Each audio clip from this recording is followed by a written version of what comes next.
MararaWaves.com. The news comes to you compliments of KFC. It's finger licking good. With the news, I am Ruth Wilson. Good evening. First, the highlights. A British opposition parliamentarian with Guyanese roots has been appointed to sit on a board that will manage Guyana's oil money. A Surinamese opposition party is pressuring the government there to disclose agreements with Guyana. In the region, the St. Kitts and Nevis governing coalition may be on the verge of collapse. And internationally, we get the latest from the BBC in the war between Russia and Ukraine. The news in a moment. Is it a special occasion? Are you on a budget but still want a filling and also mouth-watering meal? Look no further. KFC is here for you at 9 locations and 6 drive-thrus, including the Amazonia Mall at Providence, which now delivers from Shore Base to Little Diamond. Call 632-0533, 6080-162, or 503-3591. KFC. It's finger licking good. And now for the news in detail.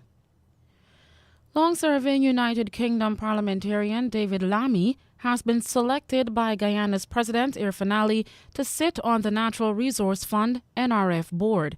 The Office of the President also announced that the board will be chaired by former military chief retired Major General Joseph Singh. Mr. Lammy, who is currently Shadow Foreign Secretary, is the son of a Guyanese mother who migrated to the United Kingdom as part of the 1948 to 1971 Windrush generation. Also sitting on the NRF board to manage Guyana's oil revenues is Guyana's permanent representative to the United Nations, Caroline Rodrigues. She is also a former Guyana foreign minister. Other members are private sector representative, well-known city business executive Ramesh Duku, and former People's National Congress Reform executive member Dunstan Barrow.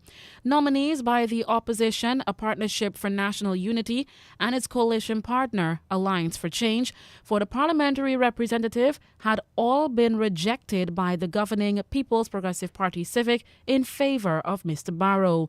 The Office of the President says they will soon be sworn in by President Irfaan Ali. A policewoman has filed a private criminal charge under Guyana's racial hostility law. Woman Constable Shawnette Bollas, who is an Afro-Guyanese, filed the charge against Indo-Guyanese lawyer Nirvan Singh. Chief Magistrate Ann McLennan granted the lawyer $100,000 bail and ordered that he return to court next month. Particulars of the charge state that on March 20, he excited or attempted to excite racial hostility or ill will against Ms. Bollas. At the time, she had been on duty at the residence of former Chancellor of the Judiciary Carl Singh on Middle and Cummings Streets, Georgetown. Constable Bollas has accused attorney-at-law Singh of using words to her in a public place such as, and I quote, black monkey, monkey, and black people have no purpose in life, end of quote. Mr. Singh has already publicly denied hurling racial slurs against Constable Bollas. In Suriname, the opposition National Democratic Party, NDP, is calling on the government there to disclose all agreements with Guyana to the parliament. NDP Facton leader Robin Parmezar issued the call amid the Guyana government's persistent concerns about promises that have been made by Suriname's president Chandrika Prasad Santokhi. The Surinamese leader had promised that 150 Surinamese fishing licenses would have been issued to Guyanese. Parmezar has been questioning why Suriname's Foreign Affairs Minister Albert Ramdin did not summon the Guyanese ambassador and file a protest note on the matter. The NDP Facton leader says Suriname is getting a bad name internationally because of statements by the Guyanese government that there is hard evidence that the Surinamese leader had promised the fishing licenses to Guyanese. Since last year, Parmezar has been asking the government about fishing licenses, but has not received a conclusive answer. A 19-year-old man has been wounded and 2 persons have since been arrested. Police say Suresh Balrup of Mosquito Hall, Mahaika, East Coast Demerara, was stabbed to his right side chest. The incident occurred at about 9:15 Tuesday night on the Unity Seawall, East Coast Demerara. Those arrested are a 41-year-old fisherman and a 33-year-old man, both of Unity, Mahaika.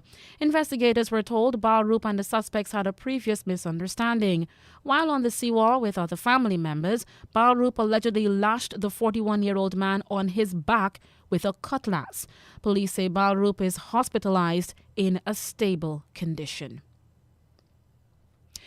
You're with us on News Talk Radio Guyana 103.1 FM on our Facebook page and YouTube channel. It is 18 hours 6. We now turn to news in the region. Rocky Mayers, better known as ASAP Rocky, was detained on Wednesday at Los Angeles International Airport. Officials familiar with the matter say he was held in connection with a November 2021 shooting. Mayers was arriving on a private plane from Barbados, where he had been on vacation with his girlfriend, the singer Rihanna. Mayers' attorney Alan Jackson confirmed that his client had been arrested and he'd been under investigation by the Los Angeles Police Department for a November 6 shooting near Vista Del Mar and Selma Avenue around 10:20 p.m. The shooting victim later told police that Mayers, who was walking with two others, approached him with a handgun on the street. The victim claimed Mayers shot at him 3 to 4 times and believed one of the bullets grazed his left hand. The shooting had not yet been reported in the media. And St. Kitts and Nevis Deputy Prime Minister Sean Richards has strongly suggested that the Team Unity-led coalition government may be heading for a collapse. Mr. Richards, who is the leader of the People's Action Movement, says he is not confident of the outcome. Prime Minister Timothy Harris has been given an ultimatum that ends Wednesday midnight to propose possible solutions to the rift in the coalition. The Concerned Citizens Movement, which controls Nevis, is also calling on the Prime Minister to fix some of the deep-seated lingering problems about the way the coalition is governing the Twin Island Federation. If the People's Action Movement and Concerned Citizens Movement parliamentarians resign, the government will fall and general elections will have to be called. Meanwhile, political pundits say Prime Minister Harris is preparing his People's Labour Party for early elections by fielding candidates in all constituencies in St. Kitts. Richards said that was not the agreement prior to the 2015 elections. At 18 hours 8, we now bring you the international news from the BBC. This is the BBC News with Fiona MacDonald. Ukrainian officials have offered to travel to Mariupol for talks on the evacuation of civilians and military personnel. Their lead negotiator said the proposal was being made without any conditions. Earlier, Major Serhiy Volina, the commander of what's believed to be the last Ukrainian unit holed up in the steel plant there with civilians, recorded a video address and pleaded for international assistance. This is our appeal to the world. This could be the last appeal of our lives. The enemy outnumbers us 10 to 1. We are only defending one object, the Azovstal plant, where, in addition to military personnel, there are also civilians who've fallen victim to this war. We appeal and plead to all world leaders to help us. We ask them to use the procedure of extraction and take us to the territory of a third-party state. The French President Emmanuel Macron has accused his far-right challenger Marine Le Pen of being financially dependent on Russia in the campaign's only televised debate. Hugh Schofield reports from Paris. The biggest clash came when Marine Le Pen spoke out in support of efforts to help Ukraine in its war with Russia. President Macron said it was a surprising change of policy because previously she'd been so close to Moscow, and he brought up with insistence the loan of several million euros taken out by Marine Le Pen's party with a Russian bank which Mr. Macron said was close to the Kremlin. Hammering home his point, he said, "You depend on Russia, you depend on Putin." But Mr. Macron has not had all the advantage in the debate, with Marine Le Pen showing herself in far better control of the issues under discussion than she did in a similar pre-election debate 5 years ago. The world bodies responsible for both men's and women's tennis have criticised a decision by the organisers of the Wimbledon tennis tournament to ban players from Belarus and Russia from taking part this year because of the invasion of Ukraine. The Association of Tennis Professionals says the exclusion of players based on their nationality was a violation of their agreement with Wimbledon. The US tech giant Google has announced that it will build its first product development centre in Africa in the Kenyan capital Nairobi, accelerating Africa's digital transformation. Richard Hamilton reports. The California-based firm said that by the end of this decade, the African continent would have 800 million internet users and a third of the world's youth population, making it extremely attractive for investment. In 2018, Google announced that it would plough $1 billion into various tech projects in Africa. The company will be recruiting engineers, product managers, user experience designers and researchers for the new centre. BBC News. The Premier of the province of KwaZulu-Natal in South Africa, which has been devastated by severe floods, has been defending his handling of the crisis.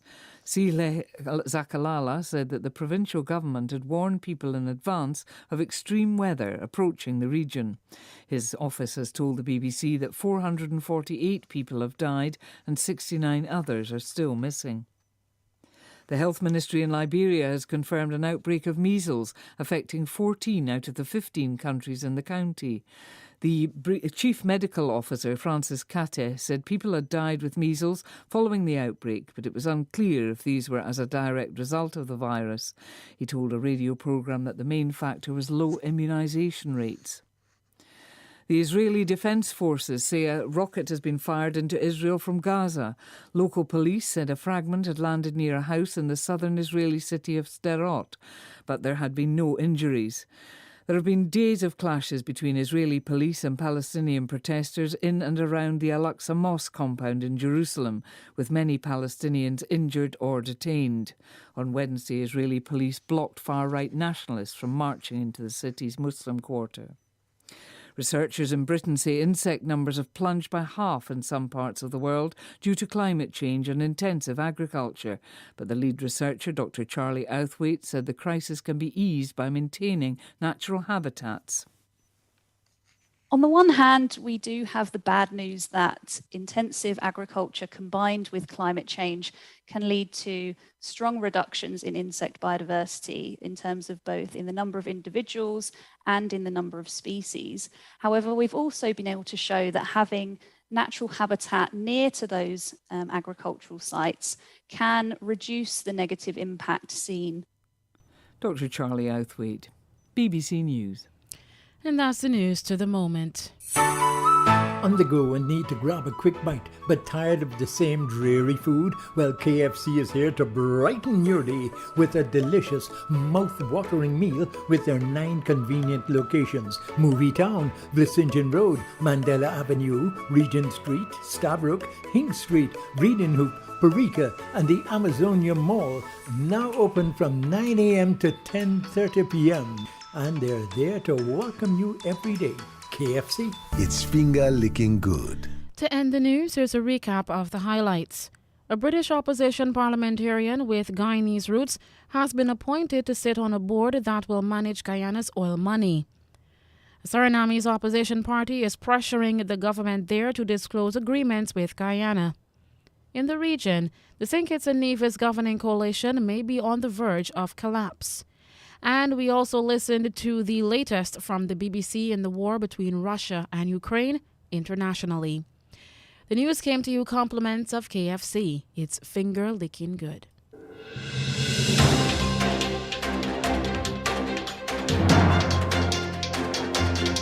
This has been the news, compiled in the News Talk Radio Newsroom. For ongoing updates, visit demerarawaves.com and you can check facebook.com/demwaves and twitter.com